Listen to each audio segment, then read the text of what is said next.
This is your Seymour Johnson Weekly Update. I'm Captain Matt Schroff. Senior Airman Tori Fleck tells us how one organization is saving the base some serious cash.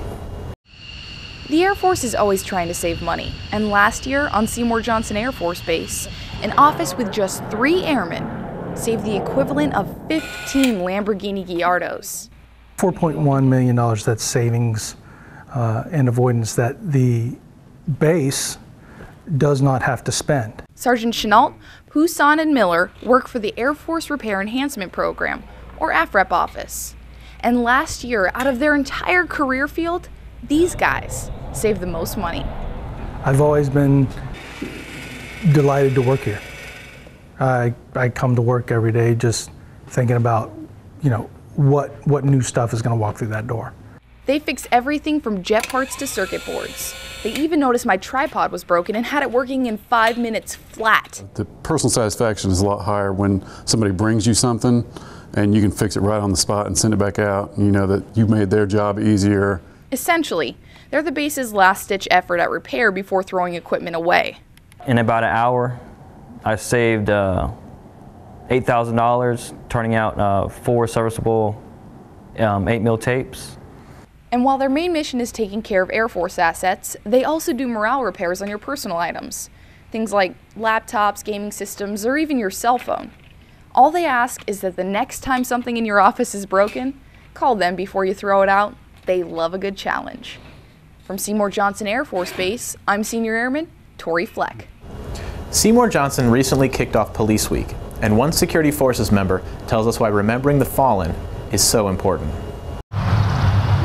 As a young airman, I can remember taking the call at the JDOC back in Iraq for Airman First Class Elizabeth Jacobson. That's one that always sticks to my mind. Today was a memorial for the Wayne County Sheriff's Office and the Goldsboro Police Department's police officers, is to honor those who have fallen. Seymour Johnson came along to signify the police officer in the Air Force, to honor the fallen who have lost their lives here and overseas as well. Never hope to repay. I believe it's important to honor the fallen on days like these because they made the ultimate sacrifice for us. We know every day that we get up that could be the last day, especially in a deployed location or on a day that we have to go out on a patrol and risk our lives. Every day could be the last day. So once those guys have made the ultimate sacrifice, I think it's something that we need to signify and memorialize as much as we can. Be thankful that you have another day. Each time you come back from a patrol, each time you come back from a mission, be thankful you made it. Be thankful that the guys under you or over you made it as a team. The quote that I actually live by, it says, "The man at the top of the mountain didn't just fall there." And my father added to that, was the man at the top of the mountain the only one by himself? So it teaches me to look around me and make sure that others come with me. And it's going to be a hard road to get up a mountain, but once you get there, make sure you're not the only one standing there. Make sure you brought others with you. While our defenders keep things safe on the ground, one air traffic control airman tells us how his team works 24/7 to police the skies. Tech Sergeant Douglas Potts, I'm at Seymour Johnson Air Force Base, RAPCON, radar approach control, work air traffic control, 1C171, a watch soup here at Seymour. We keep aircraft separated, issue safety alerts, and get aircraft separated from each other as they travel from Raleigh to Cherry Point, Seymour, Wilmington, Fayetteville, things of that nature.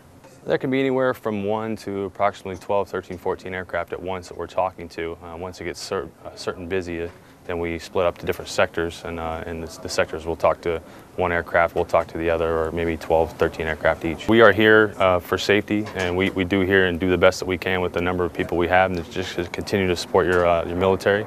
Any given time we have a minimum of 8 people here monitoring the skies, and then we can have up to 12 or 13 people on shift at any time. Don't forget to check out our website at seymourjohnson.af.mil to read a story by Airman First Class Aubrey Robinson. She tells us about spouses who lived in their airman's shoes for a day.